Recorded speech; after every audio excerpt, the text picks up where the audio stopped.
हमारे शहर में कई बार जब मैं बाजार जाता हूं, दुकानों में एक मंत्र चलता रहता है, एक इलेक्ट्रॉनिक मशीन में एक मंत्र चलता रहता है, ये प्रार्थना चलती रहती है। मैंने एक सज्जन से पूछा, जो तुम सुन रहे हो क्या इसे समझते हो? खोजा ने प्रश्न पूछा था, जो तुम पढ़ रहे हो इसे समझते हो? उसने कहा नहीं समझता। उसने अपने हाथ खड़े कर दिए। यही प्रश्न मैंने पूछा, जो तुम समझ रहे हो, ओम भूर्भुवस्सुवः तत्सवितुर्वरेण्यं भर्गो देवस्य धीमहि धियो यो न प्रचोदयात्, क्या इसे समझते हो? ये कहां लिखा है? ये किसके बारे में है? इसका अर्थ क्या है? इसकी परिपूर्ति क्या है? साहब नहीं मालूम। मैं तुम्हारी सहायता करता हूं। इसी शास्त्र से आरंभ करके खोजा ने यीशु मसीह का सुसमाचार सुना। हालेलुया। और इसी प्रार्थना से आरंभ करके मैंने भाई को यीशु मसीह का सुसमाचार सुनाया। Oh God, you are the giver of life. परमेश्वर, आप जीवन के दाता हैं। The bestower of happiness, आप आनंद का स्रोत हैं। Oh, the creator of universe, संसार के विधाता, संसार के स्वामी। May we receive your supreme sin destroyer of light. हम एक ऐसी ज्योति को, प्रकाश को प्राप्त करना चाहते हैं जिससे हमारे पाप दूर हो जाए। May you guide us our intellect in a right direction. और आप हमारी बुद्धि को सही मार्ग दिखाएं। उसका तीसरा मंडल 62 श्लोक, यजुर्वेद 36:3, ओम भूर्भुवस्सुवः तत्सवितुर्वरेण्यं भर्गो देवस्य धीमहि धियो यो न प्रचोदयात्। क्या जो तुम पढ़ रहे हो उसे समझते हो? इस प्रार्थना का उत्तर कौन देगा और कब इस प्रार्थना का उत्तर पूरा होगा? प्राचीन काल से, सदियों से यह प्रार्थना की जा रही है। अरे कब परमेश्वर इस प्रार्थना का उत्तर देगा? कब मैं कहूंगा आज मेरी प्रार्थना का उत्तर आ गया है? ए परमेश्वर, मेरे पापों को दूर कर दो। पापम पापात्मा पाप कर्मा पाप सम्मा त्राहिमा में पुण्यक्षम सर्व पाप हरे हरे। मेरे पापों को जीवन से दूर कर दो, मुझे पवित्र कर दो, मुझे नया कर दो। ऋग्वेद उसका 7वां मंडल 5वां मंडल कहता है, ओ प्रभु हमारे दोष, हमारे पाप दूर किए जाए, हमें दंड मत दो, हमें माफ कर दो। हे प्रभु हमारी सहायता करो। कब और कौन इस प्रार्थना का उत्तर देगा? कब तक मैं रोता रहूंगा? क्या एक छोटा बच्चा जिसको भूख लगी हो, वो कब तक अपनी मां से प्रार्थना करेगा? मेरे प्रियो, मैं आपको बताना चाहता हूं, उसने आपकी प्रार्थनाओं को स्मरण रखा है। मां से बढ़कर। जब मेरी बच्ची दोपहर के समय स्कूल से आती है, वो अपनी मां से कहती है कि मां मुझे खाना दे दो। वो ये नहीं कहती मां मेरे लिए खाना बना दो, क्योंकि मालूम है उस मां ने, जिसने प्रेम किया है, जिसने जन्म दिया है, वो मेरी चिंता करने वाली मां है। मेरे मांगने से पहले, मेरी आवश्यकता से पहले वो मेरे लिए प्रबंध करती है। मेरे प्रियो, कब तक हम इस प्रार्थना को करते रहेंगे? इसलिए यीशु ने कहा, आज ये प्रार्थना पूरी होती है। अपना बोझ मुझ पर डाल दो, मुझे तुम्हारा ध्यान है। कौन हमें उस असत्य से पार लगाएगा? अस्तमा सदगमय तमसमा ज्योतिर्गमय मिथ्यमा मृतगमय। बृहदारण्यक का उपनिषद 1:3-27 पद। वो कौन है जो हमें असत्य से निकालकर सत्य में ले जाएगा? असतोमा सदगमया, हमें असत्य से निकालकर सत्य में ले चलो। यीशु ने कहा मैं सत्य हूं। प्रार्थना की गई तमसमा ज्योतिर्गमय, ओ तमस अंधकार से निकालकर ज्योति में। यीशु ने कहा मैं जगत की ज्योति हूं। मृत्युमा मृतगमय, मृत्यु से निकालकर शाश्वत जीवन में उसने कहा मैं पुनरुत्थान और जीवन हूं। वो प्रार्थनाओं का उत्तर देने वाला परमेश्वर है, जिसका वर्णन मूसा ने और भविष्यवक्ताओं ने किया था, वो आज मिल गया है। उसका नाम यीशु नासरी है। और मेरे प्रियो, वो यीशु आपको धर्म देने नहीं आया। वो आपको क्या देने आया? सुनिए, विद्या ददति विनयम विनयात यात्री पात्रतम पात्रत्व धनम आपेत्री धनिधनम तथा सुखम। हितोपदेश दर्शन शास्त्र बताता है, जब ईश्वरीय ज्ञान हमारे जीवन में आएगा, when the knowledge of God, परमेश्वर का ज्ञान। होशे नबी की पुस्तक उसका 4:6 में लिखा है, बिना ज्ञान के मेरी प्रजा नाश हो गई। यीशु क्यों आया था? यीशु इसलिए आया कि ईश्वरीय ज्ञान, the knowledge of God, the fullness of God इस संसार में प्रकट किया जाए। विद्या ददति विनयम विनयाद यात्री पात्रत्वम पात्रत्व धनम मापेत्री धनिधनम तथा सुखम। जब ईश्वरीय ज्ञान हमारे जीवन में आएगा तो वो हमारे जीवन को नम्र कर देगा। हम कैसे थे? हम कठोर थे। बाइबल बताती है यहूदी लोग बहुत कठोर थे। गरीब साधारण लोगों को दंड दिया करते थे। धर्म के नाम पर, धार्मिक सिद्धांतों के नाम पर युद्ध किया और करवाया करते थे। वो कहते थे कि हमारे पास बहुत ज्ञान है, लेकिन उनके पास ईश्वरीय ज्ञान नहीं था। The fullness of God, the complete revelation of God. इसलिए दर्शन शास्त्र लिखा है, जब ईश्वरीय ज्ञान हमारे जीवन में आएगा तो हमारे अंदर एक चरित्र, एक कैरेक्टर पैदा होगा। हालेलुया। और उस चरित्र से, उस कैरेक्टर से हमारे जीवन में संपन्नता आएगी, और वो संपन्नता हमारे जीवन में आनंद लेकर आएगा। और यीशु क्यों आया?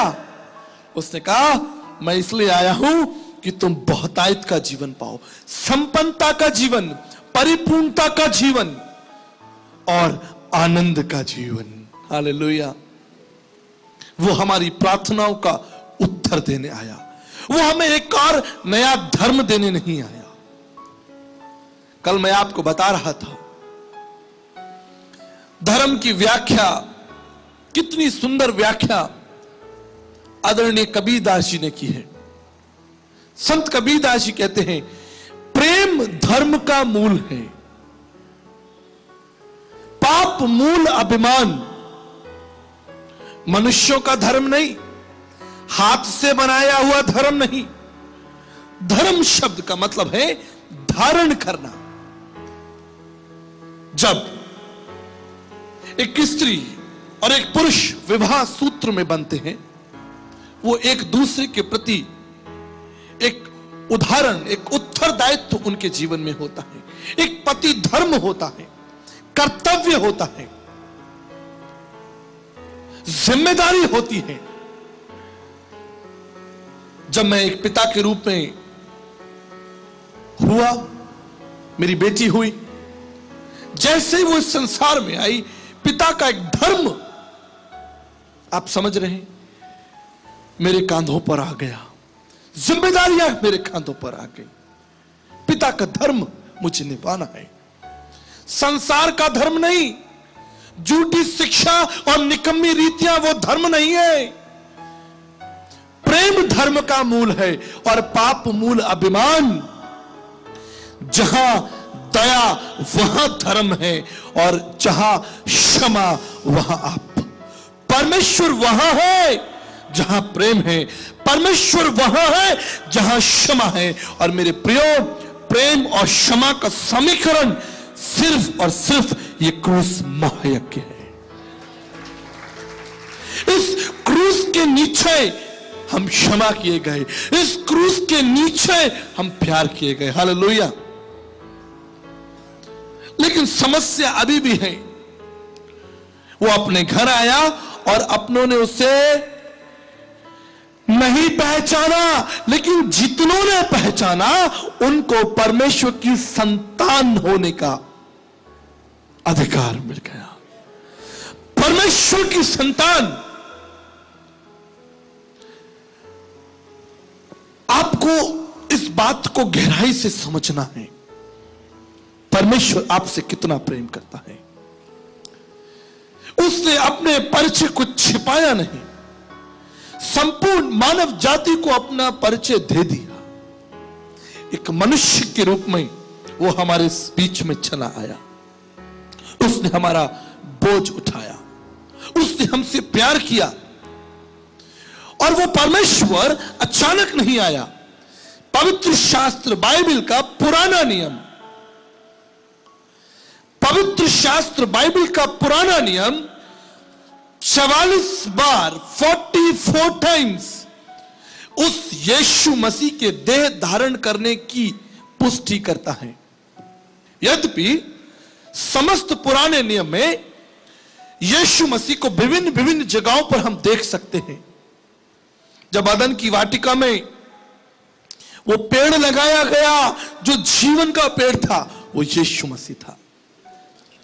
अदन की वाटिका में जब उस पशु को मारा गया, वो यीशु मसीह का प्रतिबिंब था। राजा नबूकदनेस्सर ने जब शद्रक मेशक और अबेदनगो को आग में डाल दिया, यीशु वहां पर उपस्थित था। हालेलुया। और आपको बताऊं, जिस नाव में नूह सवार था, वो यीशु मसीह का प्रतिबिंब था। परमेश्वर अपने लोगों को छोड़ता नहीं, वो अपनी उपस्थिति और अपने प्रबंध को प्रकट करने वाला परमेश्वर है।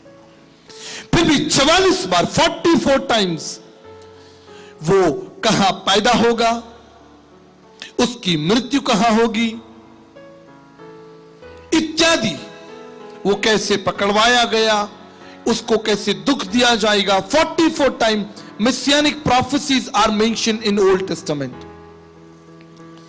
पर आपको पता है, भारतीय दर्शन शास्त्र भी इससे पीछे नहीं।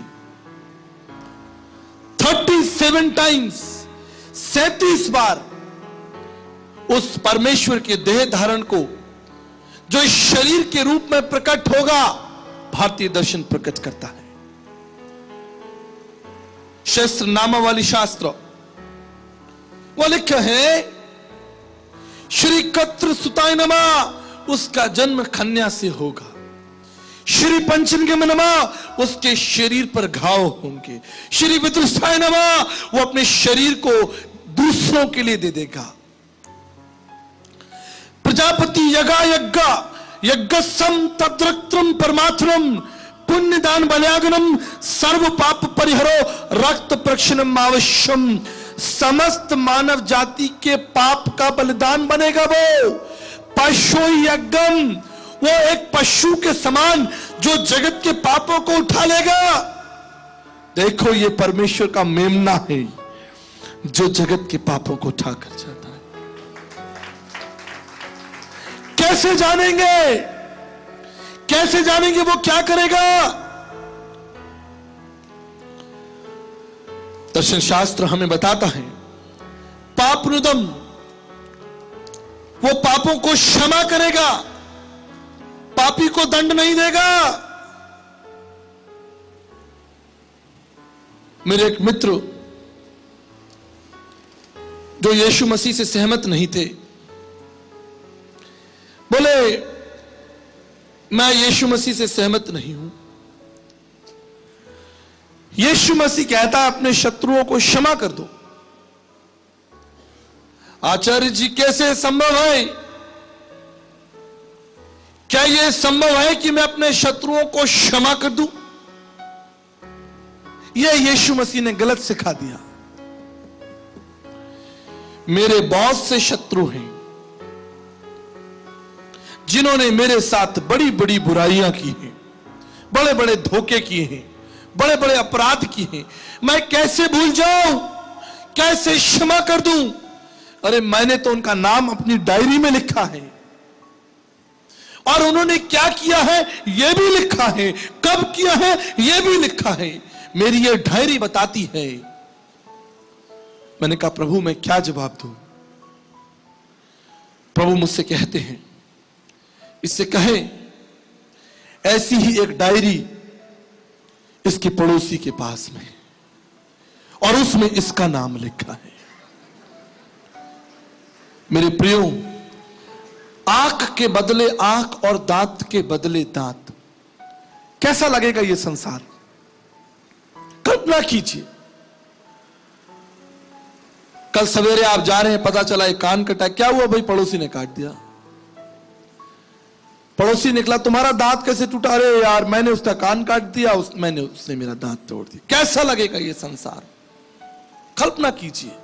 इसलिए भारतीय दर्शन शास्त्र में लिखा है, पाप निदम वो पापों को हर लेगा, श्री त्राता हरि यज्ञा, वो हमारे लिए हरि होगा, हमारे पापों को हरने वाला होगा, हमारे दुखों को उठाने वाला होगा, हमें माफ करने वाला होगा। वो हमें दंड देने वाला नहीं होगा। हालेलुया। मैं एक सच्ची घटना आपको बताता हूं। एक बार एक पेड़ में आग लग जाती है, और उस पेड़ के ऊपर एक पक्षी मंडरा रहा होता है। लोग बड़े आश्चर्यचकित हैं कि इस पेड़ के ऊपर ये पक्षी क्यों मंडरा रहा है। जैसे जैसे आग बढ़ती है, पक्षी धीरे धीरे नीचे आने लगता है, और जितनी आग ऊपर उतना पक्षी नीचे। थोड़ी देर में उस पेड़ में एक विराट आग लग जाती है, और देखते ही देखते वो पक्षी उस आग में प्रवेश कर जाता है। वहां खड़े लोग स्तब्ध हैं, आश्चर्यचकित हैं। ऐसा नजारा पहले नहीं देखा गया। क्या कारण है? जब आग शांत होती है, वो उस जगह पर जाते हैं, देखते हैं एक बड़ा पक्षी वहां पर मरा हुआ है, लेकिन उस पक्षी के नीचे दो छोटे छोटे बच्चे हैं। मेरे प्रियो, एक पक्षी अपने बच्चों से प्रेम करता है, तो वो परमेश्वर जिसने आपको और मुझे बनाया है, वो हमसे कितना प्रेम करता होगा। वो हमसे कितना प्रेम करता होगा।